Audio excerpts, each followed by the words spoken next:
Assalamualaikum warahmatullahi wabarakatuh.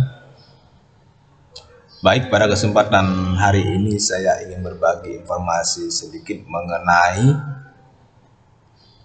tenaga honorer. Mengenai 2023 bebas tenaga honorer. Ini kata Cahyo ataupun Menteri Aparatur Sipil Negara. Cahyo alternatifnya ikut tes CPNS dan P3K, yaitu tahun 2023 ini tidak ada lagi yang namanya tenaga honorer baik di instansi pemerintah pusat ataupun instansi pemerintah daerah. Yang ada adalah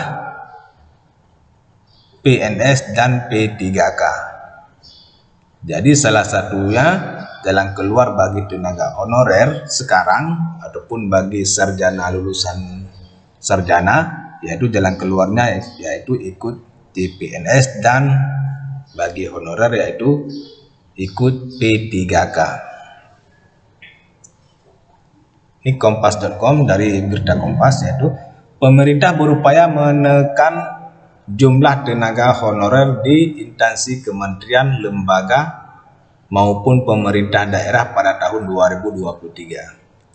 Diharapkan pada tahun tersebut tak ada lagi pegawai yang berstatus honorer, yaitu Menteri Aparatur Sipil Negara sudah menegaskan yang mana pada tahun 2023 tidak ada lagi yang namanya tenaga honorer. Sederet tenaga honorer pun kerap menyuarakan agar dapat diangkat untuk menyandang status pegawai negeri sipil ataupun PNS atau pegawai pemerintah dengan perjanjian kerja dalam kurung P3K.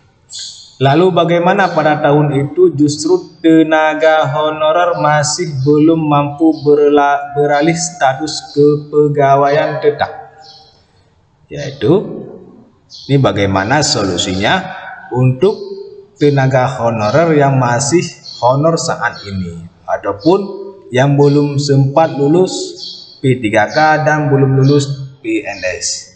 Mereka sudah bersusah payah, kadang puluhan tahun mereka honor dengan gaji yang seadanya, kadang ada juga yang tidak dikasih gaji, tetapi sudah puluhan tahun mereka honor di suatu daerah ataupun di sekolah-sekolah, karena sekolahnya pun dalam pelosok, gaji tidak ada, mereka sudah honor puluhan tahun. Itu bagaimana kebijakan pemerintah dalam mengambil sikap. Menteri Pendayaan Aparatur Negara dan Reformasi Birokrasi Cahyo Kumolo mengatakan, solusi terakhir agar tenaga honorer bisa beralih status kepegawaian hanya bisa melalui tes seleksi yang dilaksanakan pemerintah, seperti tes seleksi calon pegawai negeri sipil maupun tes seleksi P3K. Ini yaitu salah satu solusinya, ujar Cahyo Kumolo, yaitu dengan mengikuti seleksi yang diadakan ataupun yang dilaksanakan oleh pemerintah, yaitu melalui CPNS, seleksi CPNS maupun seleksi calon P3K. Itu jalan keluar lain tidak ada, yaitu tahun 2023 ini semua honorer mau dihapuskan ataupun tidak ada lagi yang status honorer. Ikut tes CPNS dan P3K, ya alternatifnya lulus diterima dan tidak diterima, katanya dihubungi kompas.com, yaitu di saat kita mengikuti CPNS ya lulus diterima, kalau tidak lulus ya tidak diterima.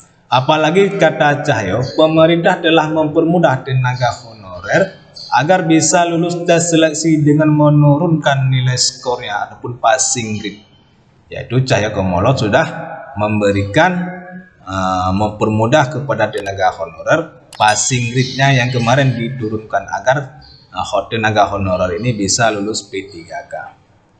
Bisa ikut tes P3K dan passing grade-nya sudah diturunkan jamnya.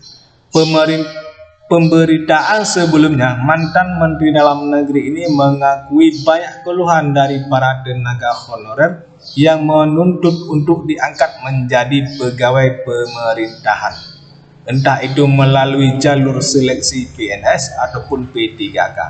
Sebab, kata Cahyo, diakui bahwa para tenaga honorer ini kalah berkompetensi ketika pengadaan PPNS dan calon P3K dibuka oleh pemerintah.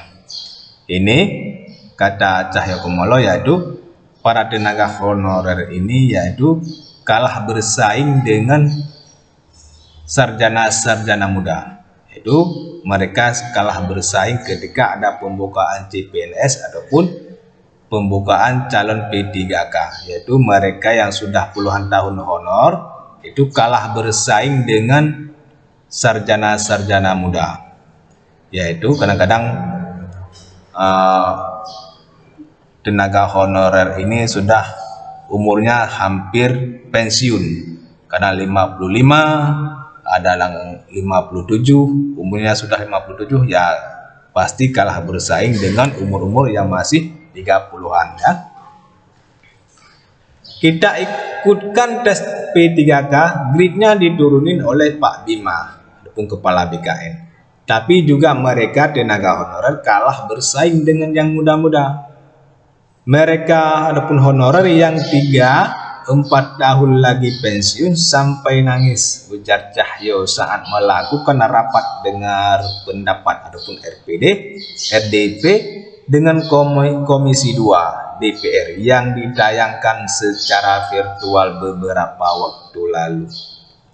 Cahyo bilang 1,2 juta tenaga honorer di semua instansi pemerintah pusat dan daerah telah diselesaikan, sebab pemerintah menegaskan bahwa tidak ada lagi perekrutan tenaga honorer, yaitu 1, juta tenaga honorer di pemerintah pusat dan daerah itu sudah diselesaikan ataupun sudah diangkat sebagai P3K, tenaga P3K.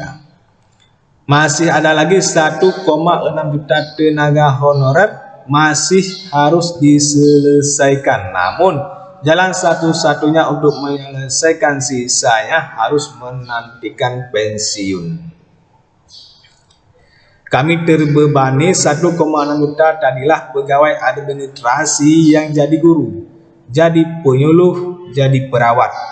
Enggak mungkin dipecat, ya mereka menunggu pensiun, yaitu tenaga pegawai honorer yaitu 1,6 juta masih menjadi beban pemerintah, yaitu kadang tenaga administrasi menjadi penyuluh, kadang ada juga tenaga administrasi jadi perawat. Oke, hanya inilah informasi yang dapat saya bagikan pada hari ini. Semoga bermanfaat bagi kita semua. Ini bagaimana pendapat-pendapat Bapak Ibu ataupun para tenaga honorer setelah membacakan ataupun mendengarkan informasi ini. Bagaimanakah pendapat Bapak Ibu yang status tenaga honorer setelah mendengarkan informasi ini? Apakah menyenangkan ataupun membuat kita kecewa terhadap pemerintah kita sendiri? Dikarenakan kita sudah puluhan tahun berbakti membantu negara dalam mendidik ataupun membantu pemerintah di sektor pendidikan dan sektor kesehatan maupun sektor lainnya.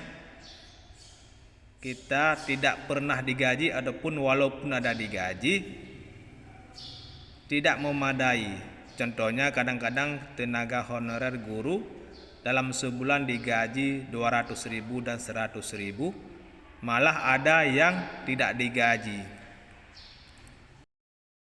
Kalau memang Bapak Ibu pernah merasakan, mungkin bisa menjelaskan bagaimana perasaan Bapak Ibu setelah mendengarkan informasi ini. Kalau diri saya pribadi ya sangat berharap kepada pemerintah pusat agar mempertimbangkan ataupun memperhatikan kepada tenaga-tenaga honorer yang sudah sangat berjasa terhadap pemerintah dalam menyukseskan dunia pendidikan dan kesehatan. Yang mana sama-sama kita ketahui yaitu pemerintah dalam tahun ini akan merekrut tenaga P3K terutama di bidang pendidikan dan kesehatan. Diutamakan yaitu tenaga kesehatan dan tenaga pendidikan. Oke, hanya inilah informasi yang dapat saya bagikan. Mohon bantuannya untuk di-subscribe channel kami agar mendapatkan video-video terupdate lainnya. Dan jangan lupa juga di komen di bawah ini ataupun di komen dikasih pendapat bagaimana seharusnya pemerintah mengambil kebijakan tentang status tenaga honorer yang ada di Republik ini. Jangan lupa juga di-share kepada kawan-kawan yang lain. Semoga video ini bermanfaat bagi kita semua. Oke, hanya sekian yang dapat saya bagikan pada hari ini. Terima kasih telah mendengarkan. Assalamualaikum warahmatullahi wabarakatuh.